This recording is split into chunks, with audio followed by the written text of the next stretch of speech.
અમદાવાદમાં લૂંટ વિથ અપહરણ અને ખંડણી માંગનાર આરોપીઓની ગઈકાલે રામોલ પોલીસે ધરપકડ કરી હતી, જેમાં સંગ્રામસિંહ નામનો મુખ્ય આરોપી હતો અને આરોપીને જે કૃત્ય સામે આવ્યા છે તેના કારણે અનેક પ્રકારના સવાલો ઉઠ્યા છે. ગઈકાલે અમદાવાદ રામોલ પોલીસ દ્વારા થોડાક દિવસ પહેલાં બિલ્ડરનું અપહરણ કરીને ખંડણી માંગવાના કેસમાં 52 લાખ રૂપિયાની આસપાસની જે ઉચાપત આરોપીઓ લૂંટ ચલાવી હતી તે મામલે 6 જેટલા આરોપીની ધરપકડ કરી હતી.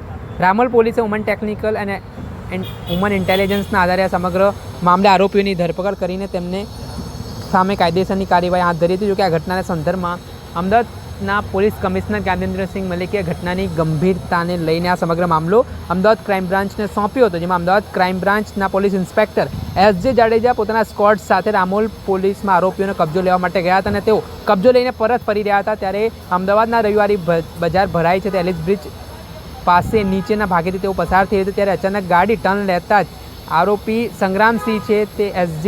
જાડેજા જે પોલીસ ઇન્સ્પેક્ટર છે તેમના પાસે રહેલી રિવોલ્વર ઝૂંટવીને તેમને ઉપર તાંકવાનો પ્રયાસ કરે છે ને આ ઘટનાના કારણે મામલો ગરમાયો હતો.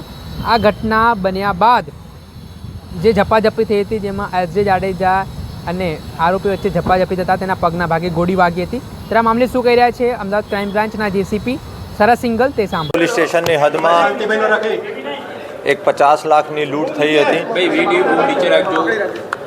એમાં સ્થાનિક પોલીસે 12 કલાકની અંદર 6 આરોપીઓની ધરપકડ કરવામાં આવેલ હતી અને 50 લાખનો મુદ્દામાલ પણ રિકવર કરવામાં આવ્યો હતો.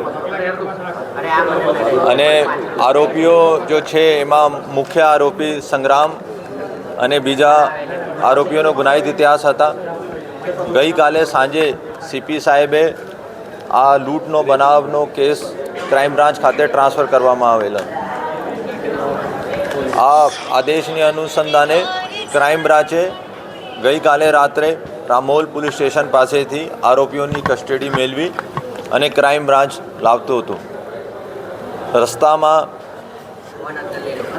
રિવરફ્રન્ટની પાસે આ સંગ્રામ જો મુખ્ય આરોપી છે આ પીઆઈ જડેજાની બાજુમાં બોલેરોમાં હતા, એની બાજુમાં ક્રાઇમનો કોન્સ્ટેબલ હતો, આગળ પણ હતો ને ડ્રાઈવર ચલાવતો હતો.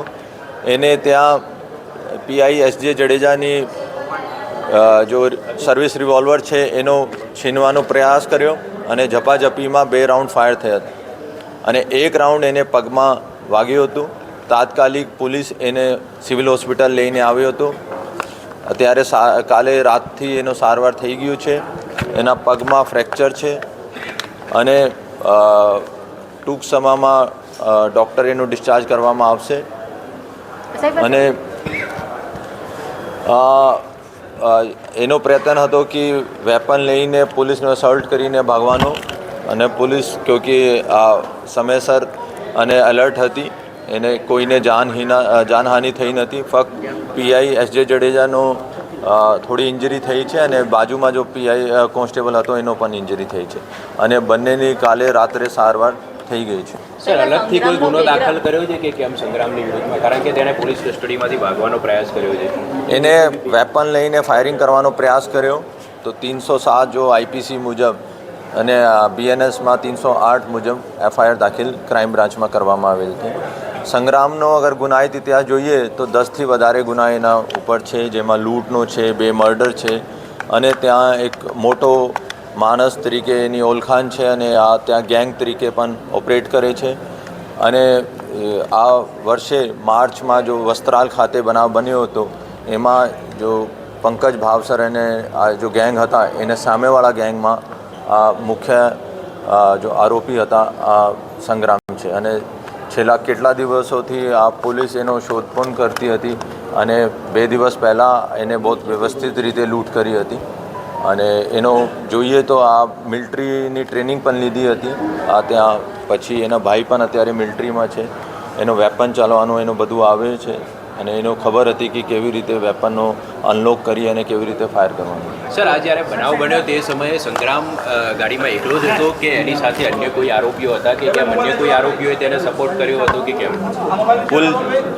કુલ 6 આરોપી હતા રામોલ લૂંટમાં. 6ની પોલીસ ક્રાઇમ બ્રાન્ચે કસ્ટડી મેળવી હતી. એમાં 2 આરોપીઓનો ગુનાહિત ઇતિહાસ હતો અને અમે આશંકા હતી કે આ વધારે માથાભારે છે. તો 2 જણા જો માથાભારે હતા એનો અલગ અલગ બોલેરોમાં લાવતા હતા અને જો 4 હતા SMLમાં પાછળ. સાહેબ આ ભાગવાનો ક્યાં તો કંઈ કહે છે ખરા તપાસમાં કોની મદદથી ક્યાં જવાનો હતો શું કરવાનો હતો પછી એ શું તપાસ કરીશું આપણે?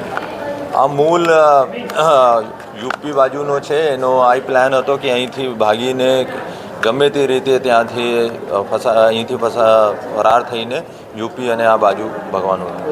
હિન્દી ગુજરાતી મૂકી દો.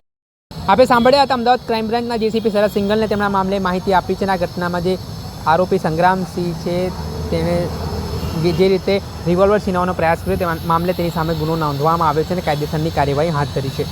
દર્શક મિત્રો, એન કવરેજ ન્યૂઝને લાઇક કરી લો, સબસ્ક્રાઇબ કરી લો અને શેર કરવાનું ભૂલતા નહીં.